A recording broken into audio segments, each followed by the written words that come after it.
حالانکہ اسی نے تم کو طرح طرح کا پیدا کیا۔ کیا تم نے غور نہیں کیا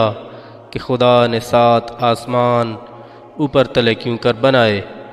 اور اسی نے ان میں چاند کو نور بنایا اور سورج کو روشن چراغ بنا دیا، اور خدا ہی تم کو زمین سے پیدا کیا، پھر تم کو اسی میں دوبارہ لے جائے گا اور قیامت میں اسی سے نکال کھڑا کرے گا۔ اور خدا ہی نے زمین کو تمہارے لیے فرش بنایا تاکہ تم اس کے بڑے بڑے کشادہ رستوں پر چلو۔